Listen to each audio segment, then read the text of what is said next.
formidable robot.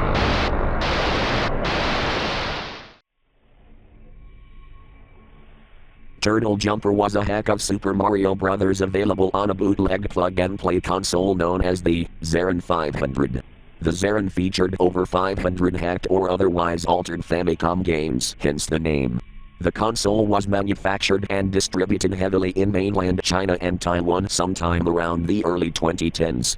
The game did not have an independent release and is believed to have been created exclusively for these consoles. Not all Zarin 500s include it, with only a few hundred units said to feature the title. This implies that it was not originally intended to be on the system in the first place. Because of this, consoles that have Turtlejumper are highly sought after in the collector's market.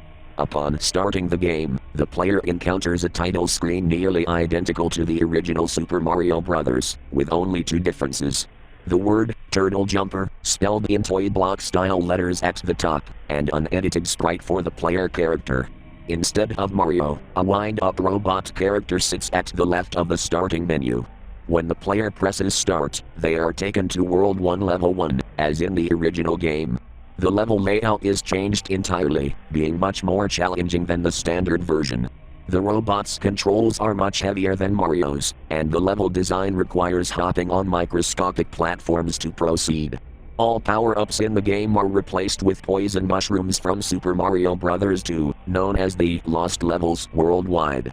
This means that the player may only take damage once per life, with no way of gaining health or the fireball power-up.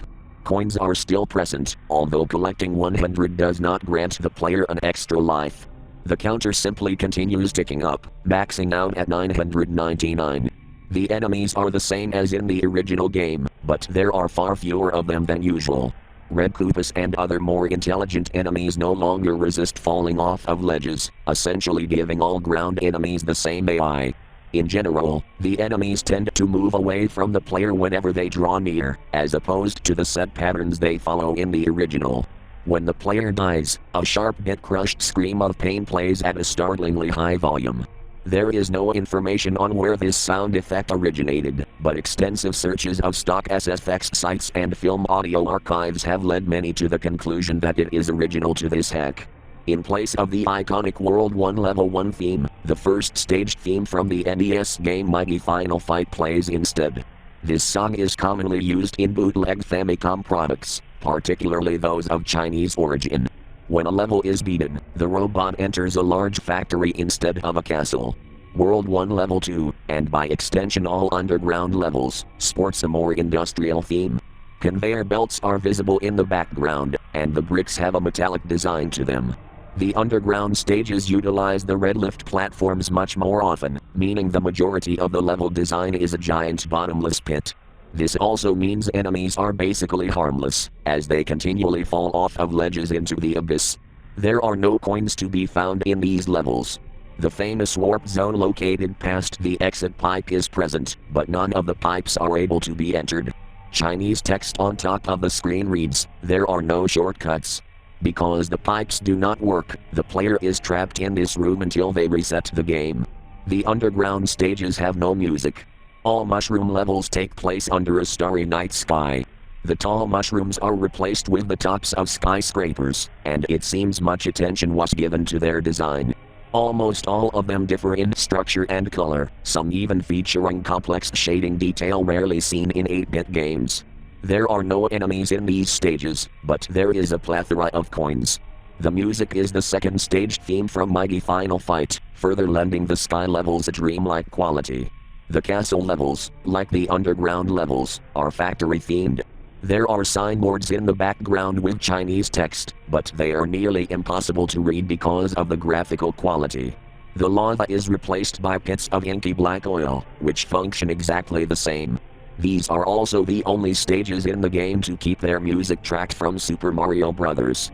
The castle stages are by far the most difficult, with extremely tight jumps and mandatory enemy bouncing needed to progress. All enemies are invincible here, so the player has to find ways to maneuver around them without getting hit. At the end of the stage, a large man in a black suit stands in place of Bowser.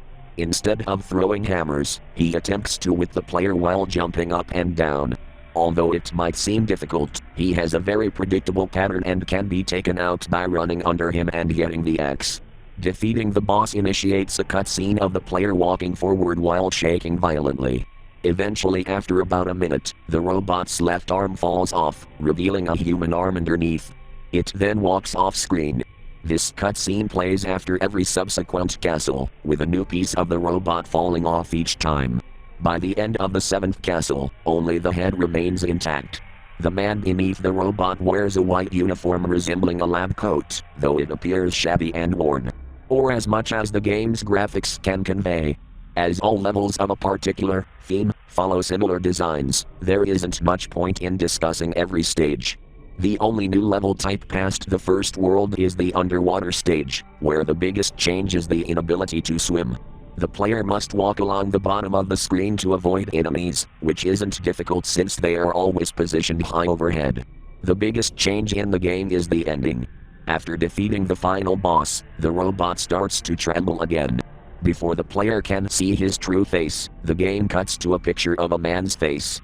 It is extremely low resolution, but a few things can be made out. He appears to be Asian and is likely in his mid-30s at the youngest. He looks absolutely crestfallen, an expression of pure anguish clear in his features. Beneath the image is text. 我不想让你看到我这副模样，我只想让大家知道我的感受。我希望其他人能从中吸取教训。 Another image of the man materializes. He is wearing the same white uniform as the player character. In one hand he holds a gun. 你所见到的并非我所为，而是我所愿为。 A new image appears.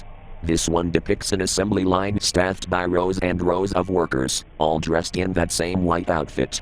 It is difficult to make out, but they appear to be working on a game console. The factory they are in looks disgusting, grease and whatever else staining the floor and walls. To compound this issue, there are clearly far too many people in the room for comfort. The game cuts to a picture of a dismantled Zeren 500, either in the process of being built or being destroyed. 我已失去坚韧，再不能像机器般运转。 A picture of a dead woman, her body violently splattered across the ground.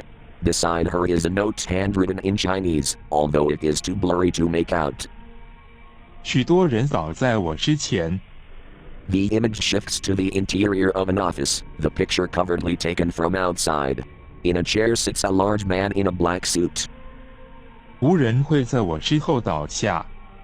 A photo of the man and his family standing in front of a building surfaces, its design almost identical to one in World 1 Level 3. 我将仰望夜空寻你踪迹。 The man is now standing on top of the building, hands in the air. 不必担忧，此刻我已自由。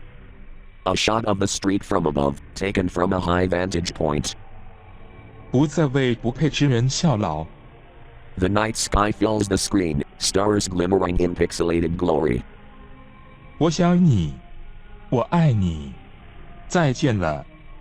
The game lingers on the final image until it is reset. There are no credits. Like, at all. That's all, folks.